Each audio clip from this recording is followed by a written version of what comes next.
நண்பா எப்படி இந்த சின்ன கேப் வருஷத்துக்கு 50 crores ஆன் பண்றாங்க சொன்னா த்ரில்லிங்கா இருக்குல்ல. எஸ் அதான் இந்த ராமேஸ்வரம் கேப். அட் சேஃப் சீக்ரெட் ஸ்ட்ராட்டஜி தான் பாத்தீங்கன்னா வந்து 7 பீஸ் ஆஃப் மார்க்கெட்டிங். நம்பர் 1 பாத்தீங்கன்னா வந்து ப்ராடக்ட். இவங்க ப்ராடக்ட் மெனு எல்லாமே ஒரு பக்கம் வந்து செம்ம காம்பாக்டா இருக்கும். அட் சேம் டைம் இன்னொரு சைட் பாத்தீங்கன்னா வந்து லிமிடெட் டைமிங்ல இருக்கும். இதனால ஒரு அர்ஜென்சி கிரியேட் ஆகும். நம்பர் 2 பாத்தீங்கன்னா வந்து பிரைசிங். எப்படி சரவணா பவன் மாதிரி ரொம்ப லோயஸ்ட் பிரைஸும் இல்லாம ஸ்டார்பக்ஸ் மாதிரி ரொம்ப ஹையஸ்ட் பிரைஸும் இல்லாம ஒரு மாதிரி மிடில் பிரீமியம் பிரைஸா இருக்கும். ஸோ நம்பர் 3 பாத்தீங்கன்னா வந்து பிளேஸ். இந்த ராமேஸ்வரம் கேப் லொகேஷன் எல்லாமே பாத்தீங்கன்னா எப்படி பாத்தீங்கன்னா வந்து ராஜாஜி நகர், ஜேபி நகர் சொல்லி பெரிய பெரிய பிராண்ட்ஸ் இடத்துல இருக்கும். இந்த மாதிரி இடத்துல இருக்கிறதுனால என்ன ஆகும் பாத்தீங்கன்னா வந்து ஆஃபீஸ் ஸ்டாஃப்ஸ் ரொம்ப க்ரௌடடா இருக்கும். அண்ட் ஃபோர்த்தா பாத்தீங்கன்னா வந்து ப்ரொமோஷன். இதுல தான் ட்விஸ்ட் என்னன்னு பாத்தீங்கன்னா இது வரைக்கும் ஒரு இன்ஃப்ளூயன்சர் கூட செலவு பண்ணாம ஓவரால் மோட்லயே பாத்தீங்கன்னா வந்து ரொம்ப ஆர்கானிக்கா சக்சஸ்ஃபுல்லா ரன் பண்ணிட்டு இருக்காங்க.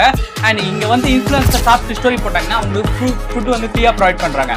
And number 5 process. At same time இங்க ரொம்ப ஃபேமஸான ஆஸ்பெக்டே பாத்தீங்கன்னா வந்து ஸ்டாஃப் ட்ரைனிங். அட் வந்து நீங்க எப்போ வந்து ஃபுட் சாப்பிட்டாலும் பாத்தீங்கன்னா வந்து ஒரே டேஸ்ட்ல இருக்கும். அந்த அளவுக்கு பாத்தீங்கன்னா ஸ்டாஃபை ட்ரெயின் பண்ணி. ஃபிஃப்த்தா பாத்தீங்கன்னா வந்து பீப்புளுக்கு எப்படி ஃபீல் பண்ணுவாங்க சொல்லி அந்த